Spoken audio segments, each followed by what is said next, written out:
오늘 성경 말씀은 이스라엘 백성들이 출애굽하여 약속의 땅으로 나아갈 때 언제나 하나님 중심으로 살았음을 잘 보여주고 있는 말씀입니다. 그 은혜를 몇 가지 살펴보려고 합니다. 먼저 2절 말씀입니다. 이스라엘 자손은 각각 자기의 진영의 군기와 자기의 조상의 가문의 기호 곁에 진을 치되 회막을 향하여 사방으로 치라. 아멘. 이스라엘 백성들은 지파별로 무리를 지어서 깃발을 세우고 진을 칠 때에나 짐을 챙겨 이동할 때에나 다 같이 회막 중심으로 함께 이동했습니다.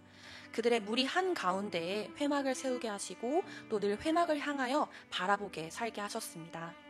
언제나 하나님 중심으로 사는 것은 하나님께서 그들 가운데 임재하시어 함께 하신다는 것을 알게 하기 위함이었고, 또 그들의 걸음을 인도하는 분이 누구신지, 또 누가 우리를 보호하고 있는지 하나님을 정확하게 알게 하기 위함이었습니다.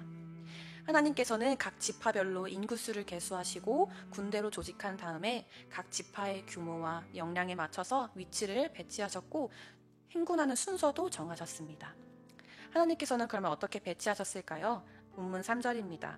동방 해 돋는 쪽에 진칠자는 그 진영별로 유다의 진영의 군기에 속한 자라. 아멘. 하나님께서는 백성들이 성막을 중심으로 진을 치되 동쪽에는 유다 지파를 먼저 언급하셨습니다. 그리고 그 주변에는 이사갈 지파와 수불론 지파가 있습니다. 그리고 남쪽에는 르우벤 지파와 시므온 지파, 갓 지파가 있고, 서쪽에는 에브라임 지파와 므낫세 지파, 베냐민 지파가 있고, 북쪽에는 단 지파와 아셀 지파, 납달리 지파가 진을 쳤습니다. 이렇게 동서남북으로 진을 친 것이죠. 이렇게 진을 배치시킨 방법은 무엇이었을까요? 바로 목의 중심으로 진영이 구성되어 있습니다. 우리 12지파는 부모님이 다 다르지요. 동쪽 유다, 이사갈, 스불론 지파는 모두 레아의 자손이었고, 남쪽 루벤, 시므온, 갓 지파는 레아와 그의 여종 실바가 낳은 자손이었고, 서쪽 에브라임, 므낫세, 베냐민 지파는 모두 라헬의 자손이었고, 북쪽 단, 아셀, 납달리 지파는 여종 빌하와 실바의 자손들이었습니다.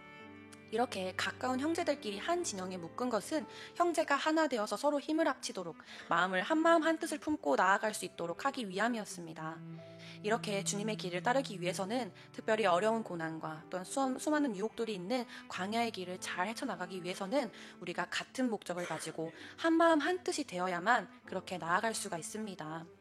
우리 하늘림교회 온 성도들도 주의 길을 나아갈 때 그리스도 안에서 한 몸을 우린 우리 영적인 순들이 서로 형제자매가 돼서 믿음의 여정을 잘 승리하며 나아갈 수 있기를 소망합니다.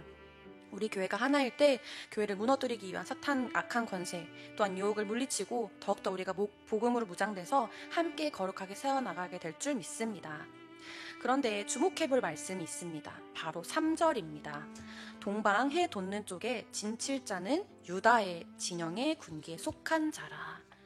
제일 먼저 언급된 지파가 유다 지파입니다. 해 돋는 쪽 동쪽이 회막의 입구이자 행군 진행 방향인 선두에 서게 되었습니다. 그들이 어떻게 보면 지도적인 위치를 서게 된 것이죠.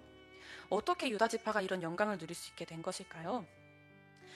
그런데 사실 지파의 첫 번째는 르우벤 지파가 장자이기 때문에 장자의 역할을 해야 되지 않겠습니까?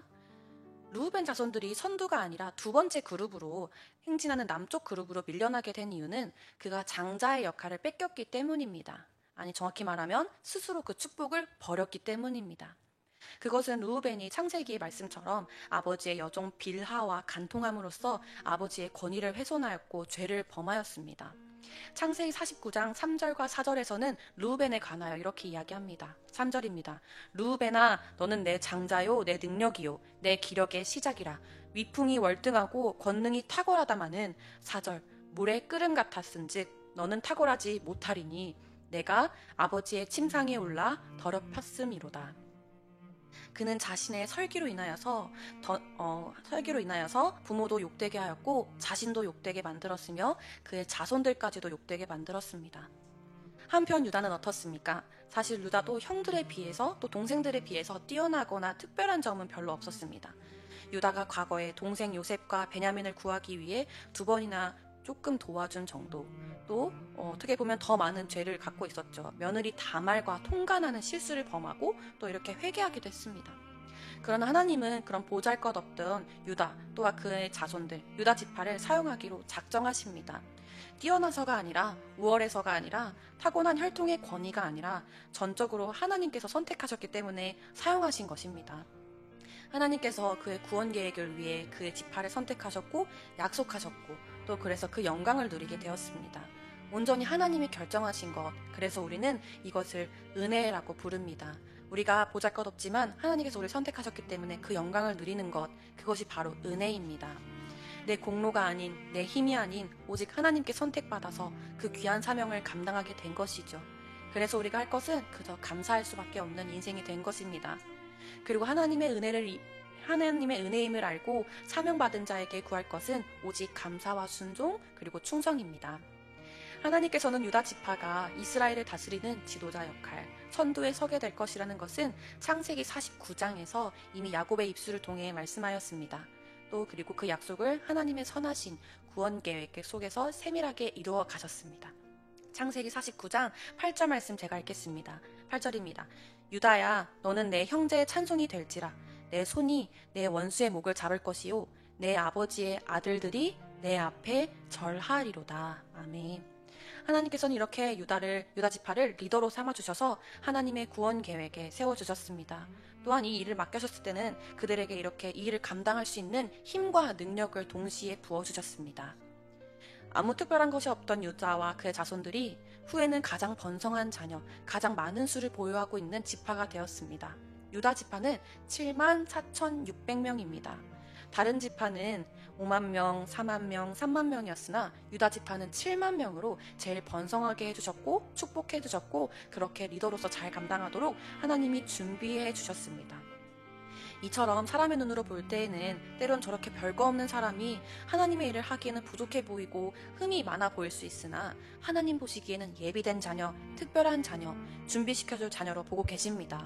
그래서 더욱더 앞으로 성장할 자녀, 그 일을 능히 감당할 수 있는 자녀, 또 만민에게 본이 될 수 있는 리더의 자녀로 세워주시고 계십니다.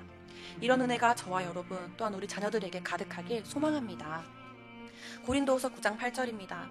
하나님이 능히 모든 은혜를 너희에게 넘치게 하시다니 이는 너희로 모든 일에 항상 모든 것이 넉넉하여 모든 착한 일을 넘치게 하려 하심이라. 아멘. 하나님이 이 일을 맡겼을 때는 하나님이 넘치게 공급하여 주실 줄 믿습니다. 또 주목하여 볼 것은 17절입니다. 17절 함께 한 목소리로 읽겠습니다. 시작.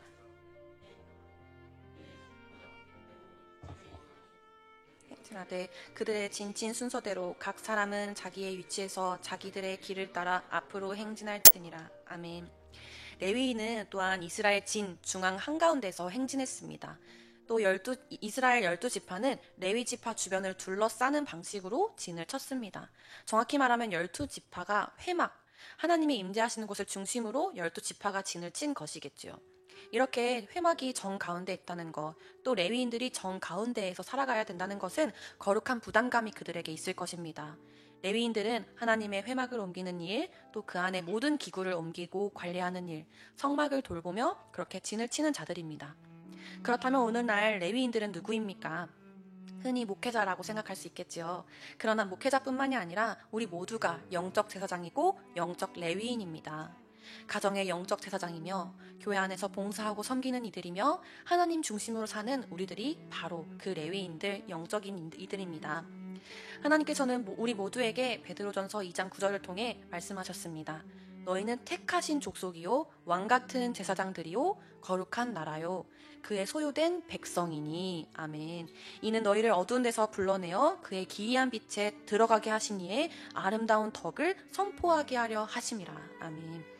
그렇기 때문에 늘 레위인들은 중심에서 시선을 받는 자로서 거룩한 부담감을 가지고 있었고 또 그래서 모든 말과 행동과 삶에 있어서 모범이 돼야 합니다. 우리 자녀들을 양육할 때에도 우리가 영적인 제사장으로서 우리가 믿음의 본을 보이는 그런 제사장이 되길 소망합니다. 오늘날 그리스도인들도 동일합니다. 세상이 기독교인을 더 비난하는 이유는 우리에게 세상 사람들과는 다른 모습, 거룩함을 기대하고 있기 때문입니다.